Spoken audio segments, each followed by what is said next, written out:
Hello again, it's Brandon, and this time this video is about behind the scenes creation of the webinars. So I love delivering the webinars, right? And I've even helped some of the other guys that are delivering the webinars give them tips as well. And so I think it's just so much fun. But I thought I'd give you guys a little behind the scenes how we actually do it. So it's about 1.5 weeks now until the webinars will be live and streaming, and then this is sort of when it happens, like 1.5 weeks to start thinking about, okay, so what webinars am I going to deliver again? Because it was a couple of weeks ago that I wrote down these names, and then the ball starts to get rolling. So it's sort of like it's taking up a little bit of capacity already in the brain. I don't give it that much attention, but I know sort of like it's just starting to happen, okay? Like just this morning on Aftenposten, there was a quote that was a really nice quote. I can't even remember the quote right now. I was sitting drinking my morning coffee and I saw the quote in the newspaper and I took a photograph. It was on the right hand side, one of the pages at the very top. I even think it was in the sports section, but it was nothing to do with sports. It was a quote from a mathematician, I think. I can't even remember, but when I saw it, like, hey, that's a quote I should maybe use in one of the webinars, right? So it's starting to build this little thing, and that's just going to get bigger and bigger. I think that's okay, because it's sort of like it just gives me this focus of that I'm gearing towards delivering the webinar, but at the same time there's a little bit of attention given to what can I pull in to use on the webinars. That's like a really nice process that sort of just runs by itself now. So the first webinar I'm going to have is on change management, and I think that's the one I'm going to have most people attending, because it's going to go really fast. So I'm going to run through 4 models in change management. It's called Insane Boost 4 models change management or something, I don't know, but the whole idea to get people clicking on that webinar was the Insane Boost on change management, right? And that's going to go really fast. So I've sort of like, I know the models I'm definitely going to deliver. It'll be something about learning. That'll be one of the models. Possibly the conscious competence model, I'm not sure, and how to use that in a workshop. Number 2 will be on Kotler's 8 steps and translate those, because that's like really really good models that I can just give a lot of tips on. Number 3 will be what's number 3 going to be? It's probably going to be something to do with stakeholder management, I'm not sure. And the last one is going to be on ADKAR. I think that's what I said. That's going to be on ADKAR, ProSci ADKAR modellen, and how to use that in a workshop. So that's sort of what that's going to be. The second webinar is on selling. That's the one on selling. I've got the list here. It's the one on selling and how to stop selling and instead start attracting, and the different tips, how not to be boring, how to be more exciting, how to network, communicate, and how to tips of persuasion. So I've released a new workshop recently, which is persuasion techniques. That's also going to be dropped in that webinar. These tips of split into 3 different paradigms. It's the having, doing, being paradigm, and the having is just going non-stop and building up all of these tips, and then the being of how to of different things that you can challenge, these being and comfort zone challenges and stuff. And then I got this amazing clip from SpiderMan that I actually posted in the LinkedIn group further down here, of this discussion between SpiderMan and Tony Stark, and that was like, yes, that's exactly what I want to talk about. So I have to build something around that, but I'm not totally sure what it is, and I don't know if I'm going to prepare myself so much for that webinar. So I will be more prepared for the change, also because I've delivered so many workshops on it before. But this one on how to stop selling, be authentic, and I'm going to go 100% authentic in that. It's not going to get a lot of people in that webinar. There won't be that many. But the ones that are there are going to have really beautiful, practical tips that I use when I'm not selling, but people buy, right? It's sort of like it's that, and how to persuade people in workshops, and everything around that. How to get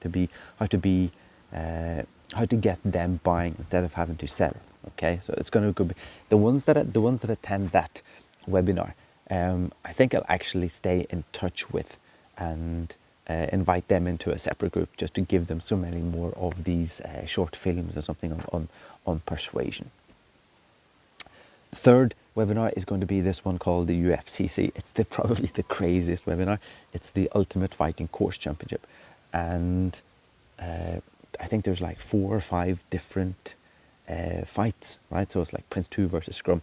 Now, in my mind, it's like this isn't going to be a battle. Okay, now it's set up in the course description or the webinar description. It's going to be a battle, this course against this course. But obviously, that would be just silly. Okay, but I'm going to introduce them as an UFC commentator.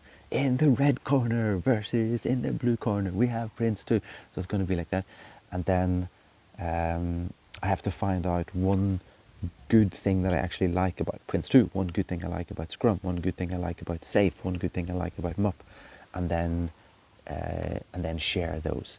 So I think to prepare for that webinar, then I'll have to just note down what is the one thing from each of these courses that I like the most, and share that one thing, and I'll try to make that one practical thing that everybody attending the webinar can get. Again, there's not going to be many people attending this webinar. That's never the point. The point is that I'm going to have fun. That's the main point. So that was webinar number 3. Webinar number 4 is on the benefits, and that's about managing benefits. I delivered that the last time we had, and I've delivered a lot of webinars on managing benefits. So again, it's already in my mind, just like it's going to be a repeat of what I've said before. Well, one, because it was so good the last time, and lots of practical tips. That's the feedback that I get, that there's a lot of practical tips. So, but I wonder if I can make it even better this time. So I think I'm going to have to figure out of what... The practical tips that I give out in that webinar are so simple, but at the same time I don't think a lot of people do them, right? But they're so really nice and simple, practical. So that if I was working with benefits in an organization, like hired in as a consultant, these are the things that I actually do. Okay, and there is one thing that I've done recently, which was I held a workshop where I just did a lot of word clearing. Which was really fun thing to do. So I just I helped people create a list anonymously of all of the words that they think are difficult to understand, but are used a lot around this field. So and we did a lot of word clearing and phrase clearing, etc. like that. So people were able to sit with a much better idea of what people are actually talking about, and maybe I could bring that into the webinar. Maybe I could do some word clearing live in the webinar. Like just ask everybody, what are the terms, what are the difficulties? Like do it like a real live interactive Q&A, like half of the webinar, maybe 20 minutes of the webinar. So I could just go first 20 minutes, boom, like real practical tips, and then do 20 minutes on, as long as they're like short questions. What I think is that if I invite it to a Q&A, people are going to be, yes, in my organization and my project with my problems, Brandon, how does that? And I'm really like, I don't know, I don't know, and I'll be sort of like guessing, because there's the whole culture and what's been done before, and are people introduced to this in a good way. So it's like, I'll probably have to introduce a Q&A that's something like a practical tip to get going on this area. What would that be? That I can give a lot of theory answers, like from the book, and a lot of what I've done in real life, or what I've helped other people do in real life to get going. So that could be fun. And the last webinar will be on problem management, problem solving. So I thought like this one might be good, because it covers a lot. It covers everything in major incidents, incident management, problem management, which is a workshop that's very popular these days. So I think I'll go through. It says 24 questions you got to know, but I'll do the explanation behind the thinking of those questions. And so I'll definitely cover questioning skills, and then I'll give examples of different sets of question skills that organizations should be using in an incident problem. And yeah, I think that would be really cool. I'll share different types of questions. And I'll also explain the training. That's also another thing, that there's several organizations that use me right now to do training. they're taking a big leap. They're taking like they're getting good at it. Okay, so that, like, let's, like, if we're going to gather people to problem solving, let's be really effective and efficient, and that's starting to work in the organizations where they're setting up a training plan where we train pretty hard on doing that. If we're going to gather people in a room, like 15 people in a room, and we're going to do problem solving, then we sort of got to know what we're planning to do. So right now, this video is about where I am in the webinars. There'll be another video, I guess, tomorrow